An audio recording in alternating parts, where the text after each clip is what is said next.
Tell me about yourself and what drew you to your field of study.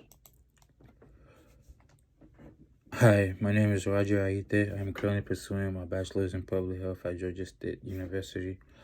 Um, After completing my associate in health science in 2022, I decided that I need to pursue um, public health so I can learn more about the field of health and learn about the epidemiological practices so I can take it to my other areas in my life. Um,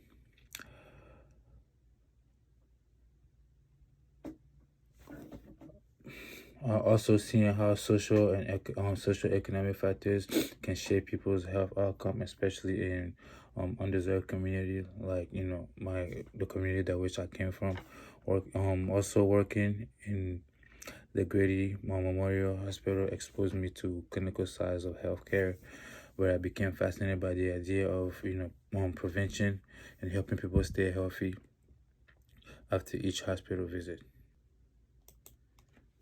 What accomplishment are you most proud of and why? One of my proudest accomplishment is being able to balance working, um, being able to balance my hospital job, working in a hospital, and also trying to have a decent or at least a strong academic performance in the past couple of years. Being able to work evening shift at Grady while also working, after finishing class or, going to class after finishing work when I work a morning shift, combining all of those together. I also currently in the process of starting up a cleaning business with my family. I think that's really, that's interesting. I'm really trying my best to, you know, do a lot. I'm doing a lot, and I'm proud of the fact that I'm able to do all of those things while still being able to continue um, pursuing my academic career. So I think that's really good, and that's one of my, it's one of my biggest accomplishments. What would you say are your top 3 strengths and weaknesses? Um, I would think that my top three strengths are the fact that I'm, disciplined. I am adaptable. I have a pretty good communication skills. While I'm disciplined when it comes to me staying consistent with my goal, adaptable when I'm faced with unexpected changes in fast-paced environments. I communicate clearly and respectfully with people from all backgrounds and ethnicities. As for my weaknesses, I sometimes take on too many responsibilities. At one time, I can be overly self-critical. I tend to spend extra time trying to be a little perfect or trying to do everything, in a specific way. And I know that's not always, the best case to get things done. But I've learned to set boundaries and use structures to plan so I can stay a little bit more balanced and structured. Describe a time when you had to adapt to change or an unexpected situation. I've been working at Grady for a couple of years now, and as well as while I was going to school. One time, an example of when I had to, you know, adapt or change or unexpected situation will be sometime during flu season, like what we currently are in flu season right now. Our labs usually gets extremely short staff, especially during my first time during like the cold season when it's flu or cold. Our lab was extremely short staff, and so at that time I had to learn to use new equipment as quickly as possible, cover multiple areas, being able to cover for other people that were not there or called out, using item that I was not trained for, which was it's not easy during a very high pace, um, during a very high paced time. So instead of panicking, I leaned on my team, I asked questions, and I learned things on the fly.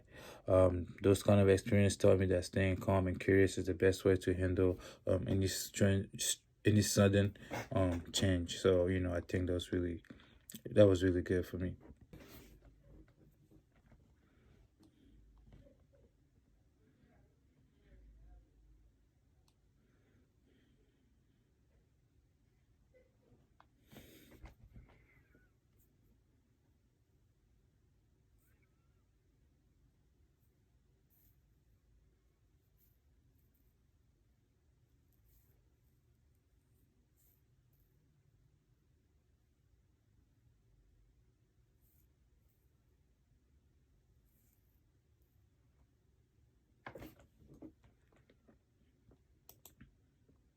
What kind of work environment helps you thrive? Um, I thrive in a supportive and structured environment where teamwork and open communication, and continuous support, is encouraged, where learning is encouraged. I enjoy spaces that allows me to, collaborate with people, to work with people, to get along with people, to be able to talk and feel free to, to think and do things my own way. Well, not to do things my own way, but to, be allow my voice to be heard instead of, it being overshadowed. In an environment that is not being micromanaged, that's also really helpful. So yeah, those kind of environment where, is really what helped me to become the better person.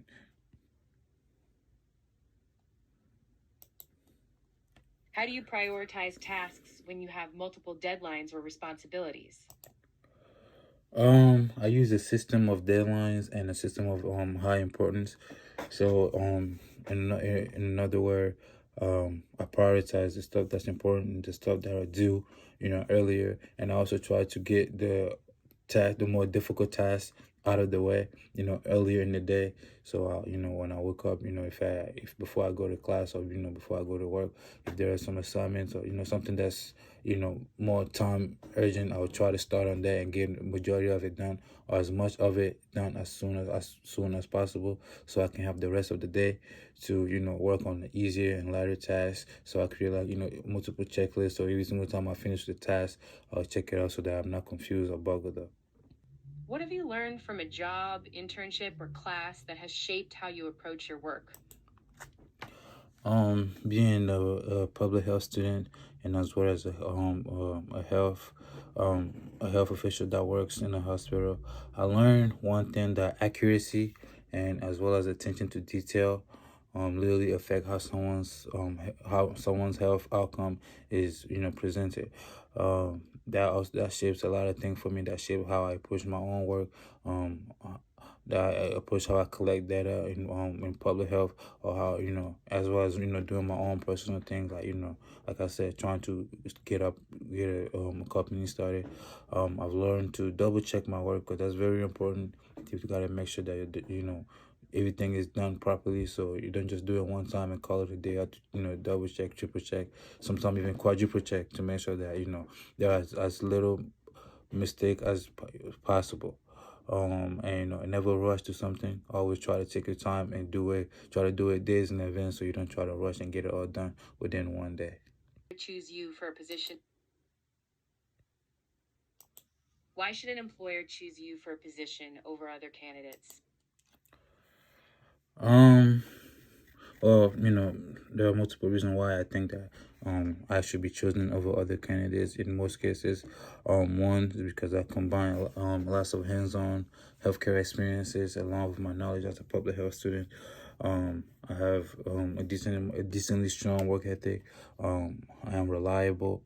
I'm non-argumentative. I like to do things for a long time. I can do the same thing, and I'm also very detail oriented.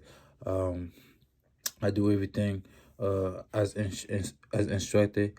I'm not just motivated by my career, and that's why I'm doing it, because I have a passion for what I'm doing.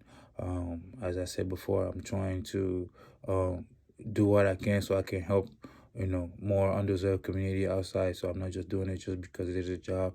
I'm doing it because it's something that I want to do. It's something that I'm very passionate about.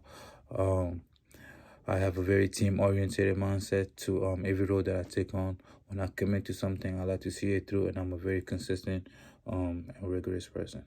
So, and those are some of the reasons why I believe that I will be fit for a lot of jobs than other candidate on my part. What are your career goals, and how does this role fit into your long term plan? My long-term plan is to become a PA, or a physician assistant, with a focus on preventative and community health. This role aligns perfectly with um that goal, because it allows me to build on my public health foundation while gaining direct experience in patient care and health system.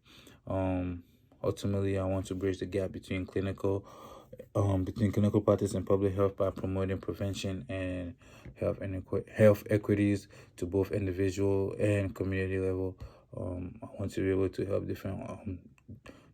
different communities as listed before, so that they can become better served in the health department. In other countries that are very underserved and have very little to go off of. So that is my long term goal.